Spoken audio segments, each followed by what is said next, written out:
All right, shalom, shalom. First and foremost, I'd like to give all praises, honor, and glory to Yahweh, Bahashim, Yahweh Shai, Bahashim, Rakahakudash.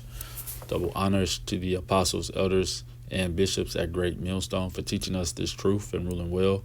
Also, peace and blessings, salutations to the Akiyam who are putting on as the elect and who are striving for perfection, that crown of righteousness by being obedient to what is written inside these scriptures. Shalom. This is your brother Kassad, Great Millstone, Austin. Just wanted to get into a lesson going into a lot of men, or a lot of Babylonian men are bending the knee to their women, and as they should. This is what this place promotes, but this is not the path that a prophet would take or a man of the Lord would take. The Lord has left us many examples, all right, many accounts of men that were obedient to the word of Yahweh, and it was to the saving of their households, and so get some precepts going into Noah and his example that he left for the men of the Lord who fear and have faith in Yahweh Bashim Yahweh Shai. And also get this clip. This is fair use. I do not own it. Just teaching the Bible. I'm not making any monetary gains off of it. Just going to play this clip and get some precepts. And Lord willing, perfectly, this will be edifying unto the elect and comforting and uplifting as well. Hey, Judge Mathis, how are you today, man? I'm good. How you doing? I'm doing all right. I want to ask... I'm not good, rather. It's the worst days of my life. How about that? Okay, well, I'm sorry to hear that. I wanted to ask you, with news of the separation, how are you holding up? Not holding up very well. I would say to other men, maybe I'll be an example for other men, cautionary tale. Don't neglect your wife. You see how I'm here at the airport now, flying out, as I have for 40 or for 25 years. My wife has been third, serving the community, taping my show, having fun with friends. All right. That's what happened. That's it. And so, like you said, his wife has been third, and the men of I keep calling them men, but the so-called men of this world are taught to put that woman first. Okay? According to these scriptures, we are to put Yahweh Shai first. So the mindset of a prophet wouldn't be the same mindset of Judge Mathis, who, is what they would call an intelligent man, been to school, been judging the world ultimately, but he couldn't judge this matter, So once again, the water Yahweh Shem Yahweh Shai for giving us this light, giving us the strength to see through these things and understand what's important. All right, what's really going to save our families that we love. All right, our children, because Noah's children are still benefiting off of Noah's sacrifice, Noah being obedient to the Heavenly Father's word. All right, I'm going to kick it off here in the book of Genesis, chapter 7, and I'll start at 4. It says, "For yet 7 days, and I will cause it to rain." This is Yahweh speaking.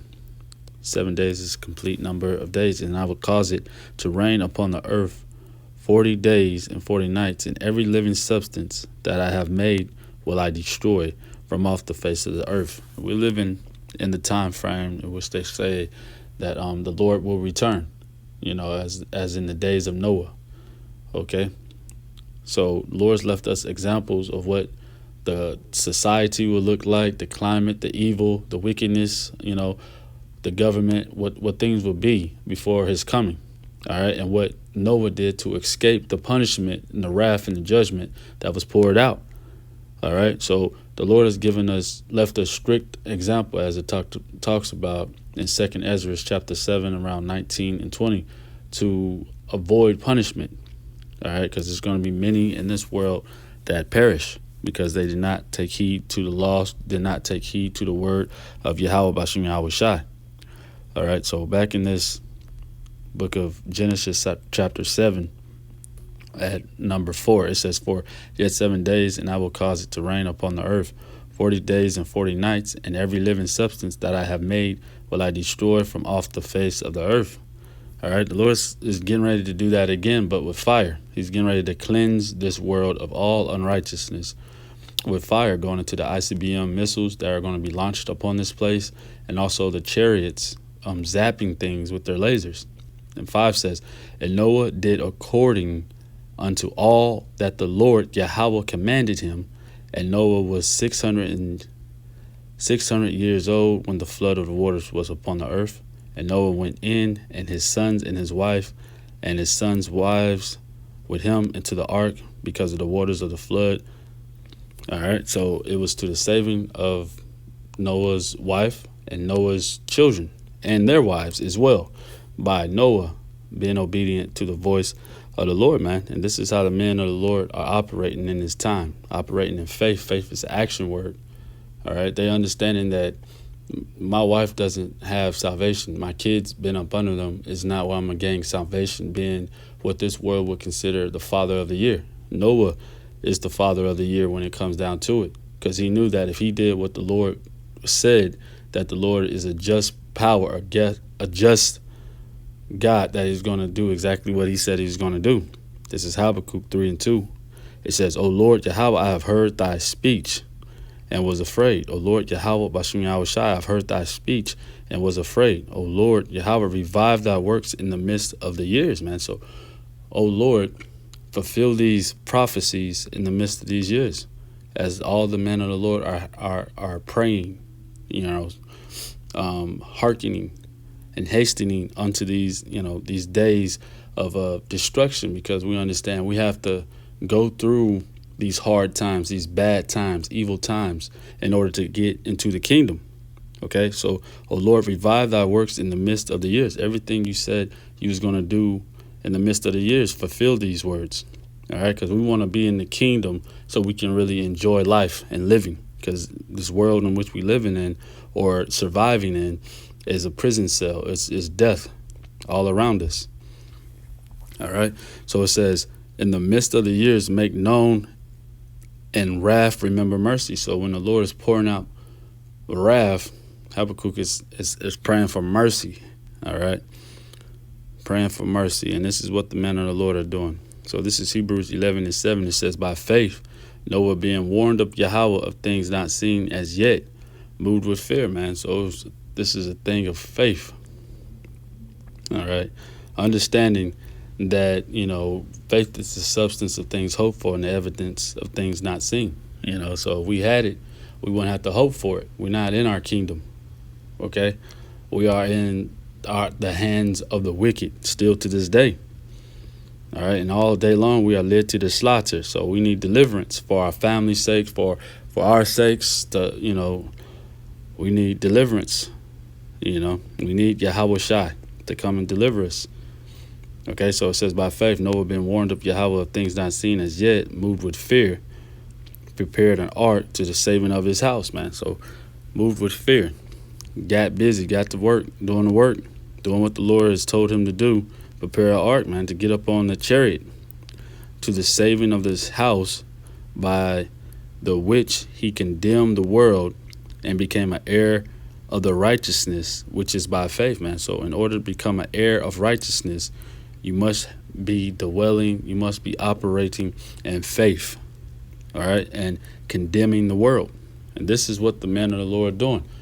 We are put into a category of people that are depressed or have anxiety. Why you're always just so down is because we're not so vibrant, running after, this world, or seeing this world in a bright light. We're seeing this world exactly how the Lord intended us to see this world. We see the filthiness and the pollutions of this earth. We see all the traps and the snares that this world, which is ran by the Edomite, the self-proclaimed white, is ruling in. We see what he's doing on earth. We're not ignorant to Satan's devices. All right, we understand that this is nothing but a death cycle. You have lots of people crying out in sorrow, moaning and complaining about the cost of living. You have the Haggai 1:6, people talking about putting their monies in bags with holes. All right, not being able to afford things that you should be naturally able to afford if you're just doing what you have to be doing as a normal citizen. But these things are made at this point in time in life completely damn near impossible. All right, to raise a family and to enjoy a family, to have things, So the Lord is constantly reminding the men of the Lord, the elect, that this is not our rest. So we are getting up out of this place and doing what we have to do to get the hell up out of this place. All right. So this is Hebrews 11:7. It says, by faith, Noah, being warned of Yahweh of things not seen as yet, moved with fear, prepared an ark to the saving of his house. His house got saved. All right. By the which he condemned the world and became an heir of the righteousness, which is by faith, man. This is what we must do to obtain salvation. All right. Fear is the beginning of wisdom. All right. The understanding in which the Lord has given us, as it talks about in Isaiah 33:6, that is going to be the stability of our times, which is right now. This word is what's going to get us through here. This is how we are to be operating to obtain that crown of righteousness. This is 2 Peter 2:5. It says, and spared not the old world, but saved Noah. Yahweh spared not the old world, but he saved Noah, the eighth person, a preacher of righteousness, bringing in the flood upon the world of the ungodly. All right. So we want to be found perfect in the eyes of the Lord, to be saving, worthy of saving. Okay, like Noah was, the eighth person. Okay, a preacher of righteousness. So we condemning the world. We're preaching righteousness, which is the gospel, the good news to the so-called Negroes, Hispanic, Native American Indians. All right, we're telling them how to obtain salvation. It's time to repent.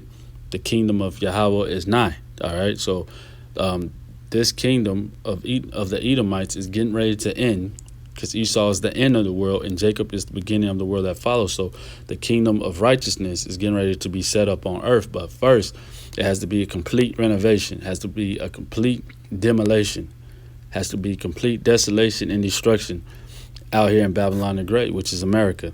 All right.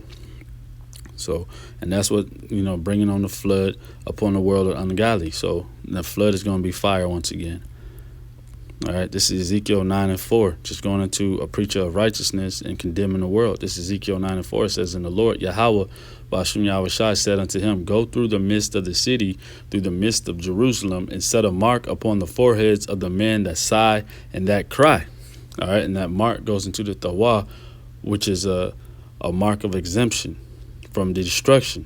Okay, so you want to have the mark of exemption, ultimately, which is this wisdom, knowledge, and understanding, this truth, the blood of Yahweh Shai. All right. So it says, upon the foreheads of the men that sigh and that cry for all the abominations that be done in the midst thereof. So, man, it's a commandment to be sighing and crying, not being complicit with this place, not just going about this place, condoning the madness that you see. No, we're supposed to be condemning this place, as the scriptures talks about, as Noah did. All right.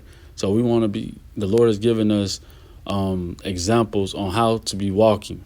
All right. To obtain that salvation, man. What's important to us, what's really going to benefit our families, what's really profitable to our situations. All right. Being rooted in Babylon or being rooted inside of this gospel. All right. And the men of the Lord are going to be rooted in this gospel, not settled out here in Babylon. This is Zephaniah 1:12. It says, and it shall come to pass at that time that I will search Jerusalem with candles. So searching the house of Israel with candles, which represents the truth, the light, this wisdom. Okay. And punish the men that are settled on their lees. Okay. Settled lees is what you see in a glass of wine or something, just sitting on top of the wine, just settled, not doing nothing. All right, just settled in their lives. We just got some acres. I'm just not like Jake like to say, I'm not finna cry over spilt milk. I'm not finna why cry about things you can't change. Nah, man, the Lord has commanded us to be sighing and crying. All right, and that is what's bringing on the change, as it talks about in 2 Thessalonians 2:8, man. Okay, and I'll probably grab that. But it says, and punish the men that are settled on their lees, that say in their heart, the Lord Yahweh, Bashem Yahushua, will not do good, neither will he do evil, man. These individuals that are faithless, all right, they don't have faith in Yahweh Shai, so the Lord said they're set to be destroyed. All unfaithful will die in their unfaithfulness, the scriptures talks about. All right, so Zephaniah 1:13. Before I go on, grab this right quick in the book of 2 Thessalonians 2:8. It's 2 Thessalonians 2:8. It says, then shall that wicked be revealed, whom the Lord shall consume. That wicked is Esau Edom, the self-proclaimed white, whom the Lord shall consume with the spirit of his mouth. The spirit of the Lord's mouth are the prophets, all right, crying and sighing and bringing out the truth inside of a wicked, polluted society that is built and perpetuated off of lies and deceit. So this truth is consuming Esau Edom's kingdom, okay?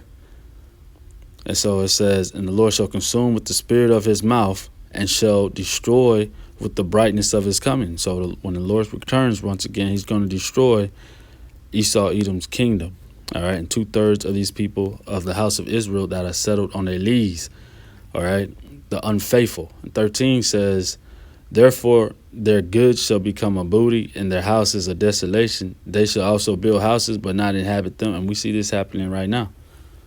All right. All these houses is going up overnight and everything. They just constantly, they cannot just stop building and cutting down trees.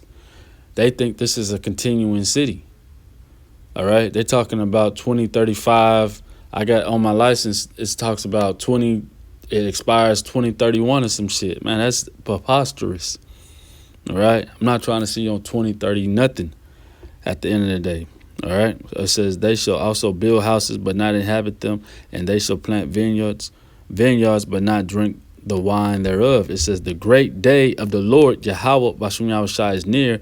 It is near and hasten it greatly. Even the voice of the day of the Lord Yahweh, the mighty man, shall cry there bitterly, man. So that great day, all right, of the Lord's vengeance is near. All right. So, and coming in the same light as Noah, man, we're moving with fear. We're moving with haste. All right. We're moving with faith at the end of the day and doing what is required. All right.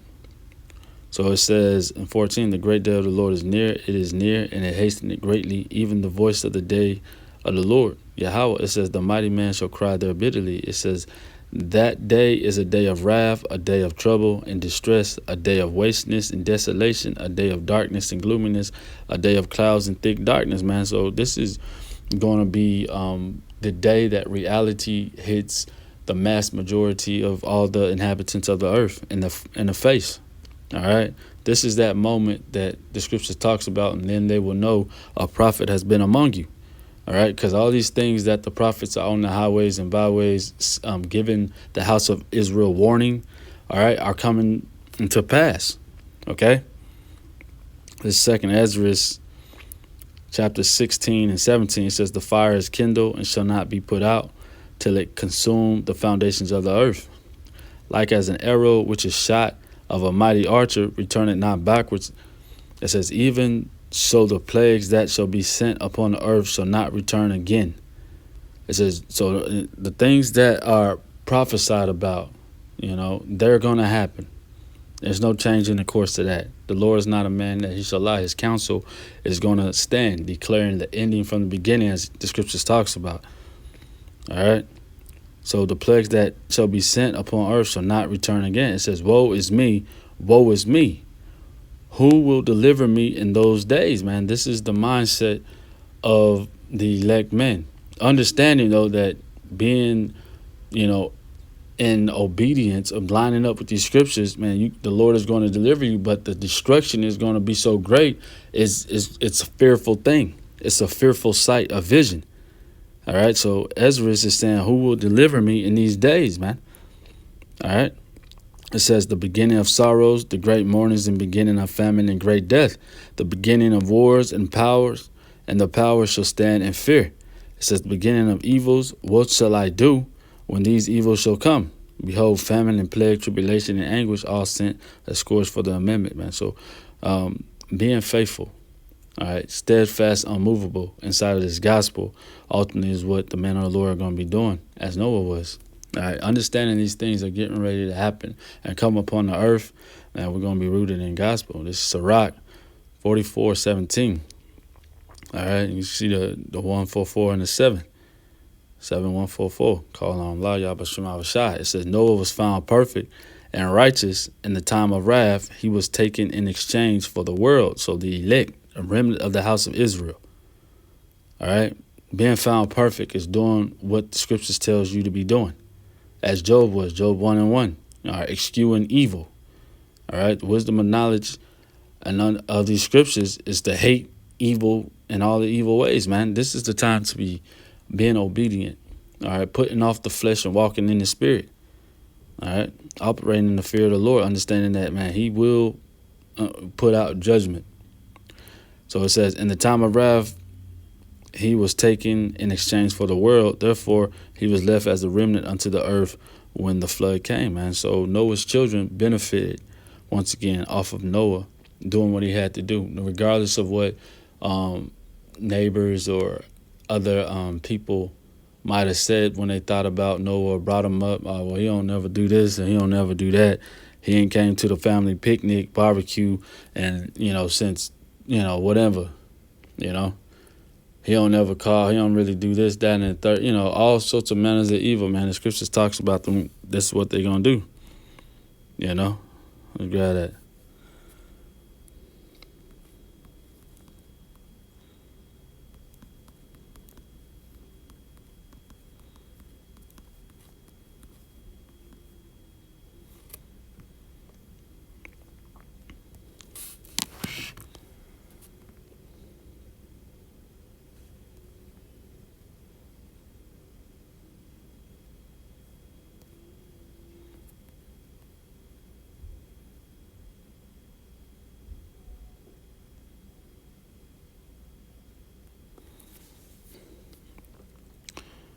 It is Luke 6:25. It says, woe unto you that are full, for you shall hunger. Woe unto you that laugh now, for you shall mourn and weep, man. So these individuals out here about that party it up spirit, live it up, do what you got to do, and you're going to suffer. All right? We taking the straight gate right now, the men of the Lord, the elect, focused, narrow, singular vision, closed-minded, cut off from this world. 26 says, woe unto you when all men shall speak well of you, for so did the fathers to the false prophets, man. So if they're speaking the opposite of this, which is bad of you, then, man, they speak that's the lot of a prophet. It says, but I say unto you that here, love your enemies, do good to them that hate you, man. And that means, hey, don't render evil for evil, okay? Do what you got to do. Let's see. That's another one.